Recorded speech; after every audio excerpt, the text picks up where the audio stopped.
Good morning, everybody. Thank you for joining me on this Facebook Live. I'm Kwon. Don't forget, before we get started, you can watch and listen to this live stream later, of course, through the InForum YouTube channel. If you didn't know, we have a YouTube channel now, or you can always listen on your favorite podcast platform, whether that be Spotify or Apple Music or maybe something else that you use to get your podcast. Of course, it's a really good way to just kind of get started with your day with everything that you need to know. And then you can always find these on inforum.com/podcast and then just click on the InForum Minute. All right, let's get started. Right now, we know that a motorcyclist from Horace, who was hit by a man on I-29, is in the hospital making strides in his recovery. We are learning this morning that he's starting to communicate. Really good news there on his front. State troopers weren't sure if this man was going to live. We're talking about 34-year-old Eric O'Mara, and that's all because just of how violent that crash was on Tuesday. But doctors and his girlfriend are saying that he's already starting to show these signs of recovery. Really great news. He could get off a ventilator as soon as today.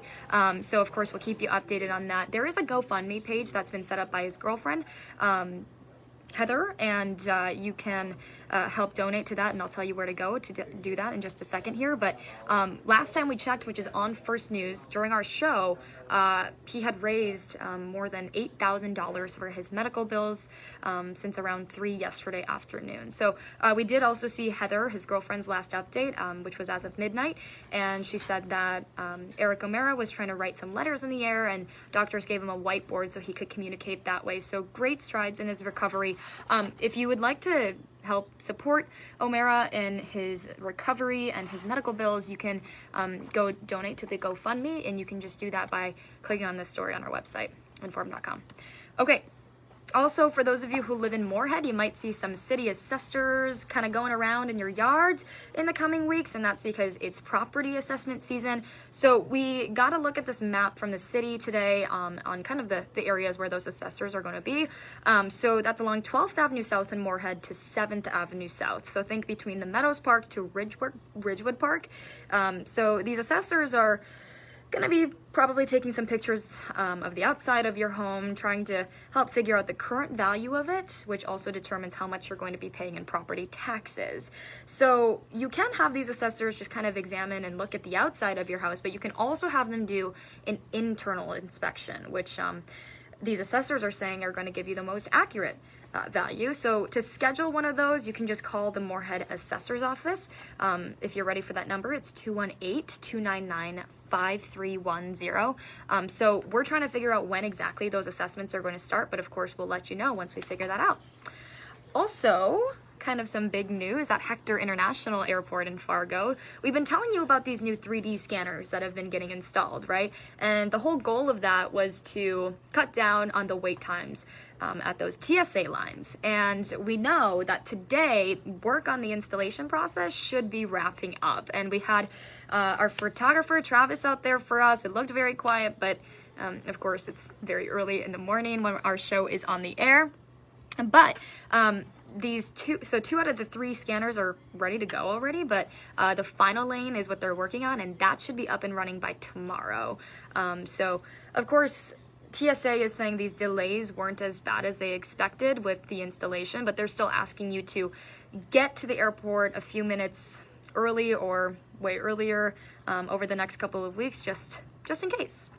Okay, we are also just 1 day away from Minnesota's Hero Pay deadline, and we found out more than 1 million people have applied for those Hero Pay checks.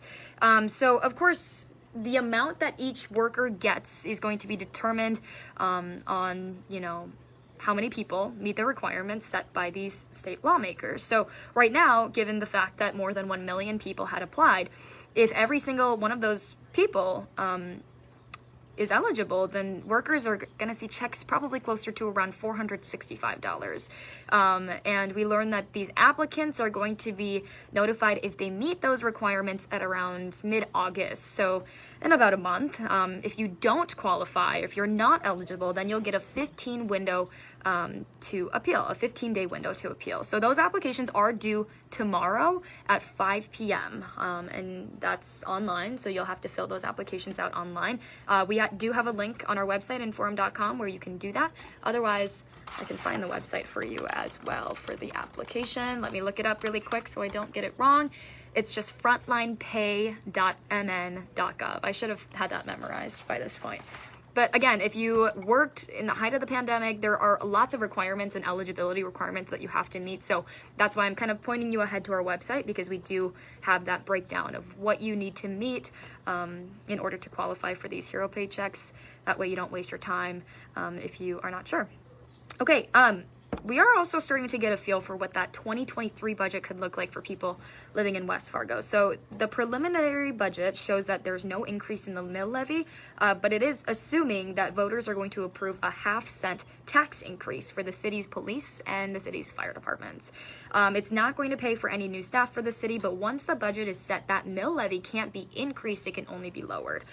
So the approval is going to be coming at the city commission meeting, which is on August 1st. We'll let you know what comes out of that. We also know that a new study out of the University of Minnesota Duluth is showing that billions of extra dollars are flowing through Duluth's economy, and it all is thanks to the Enbridge Line 3 pipeline. So those researchers found that the pipeline supported more than 4,000 jobs every single year since 2017. And then during the height of the construction last year, that number actually went up to 14,500 jobs.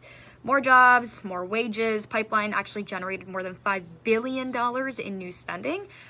So I thought that was pretty interesting, a local study coming out of UMD. Also today, MSUM's Planetarium is kicking off its 100 days of celebrations for its 50th anniversary.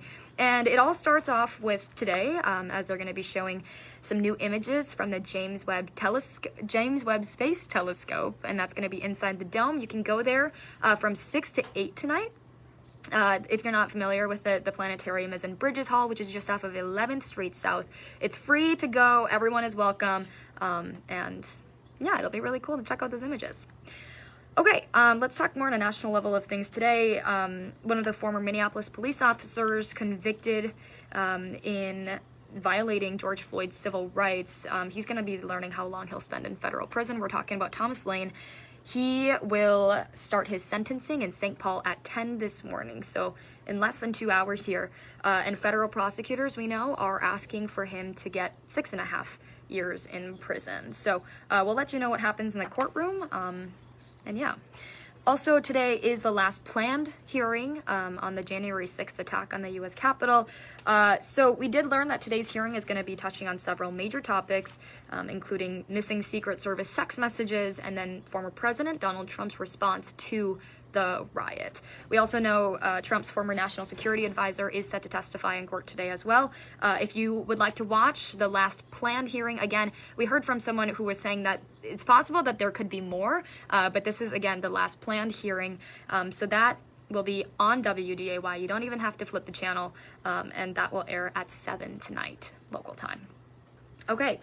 We also are learning that the Bureau of Alcohol, Tobacco, Firearms and Explosives took back thousands of illegal weapons last year, and we're talking more than 7,500 in just some major cities. But of course, right now, our country is seeing this wave of these violent crimes, mass shootings, and the Department of Justice is saying that it's ramping up some efforts to address those issues. We heard from Attorney General Merrick Garland, who's saying that it's hard and the work is hard, but they have a lot more to do. So just relaying that message over to you. Okay, a sad update for you guys. So we saw some data from Johns Hopkins University, and it shows that 200,000 people in the U.S. have now died from COVID-19 this year. And of course, this is all coming at a time as these health experts are warning about the Omicron subvariant, which is BA.5. A lot of these scientists have been saying this subvariant is a lot more transmissible than previous strains of COVID. Of course, BA.5 has also kind of contributed into this increase of cases, hospitalizations, and deaths here in the U.S. and in Europe.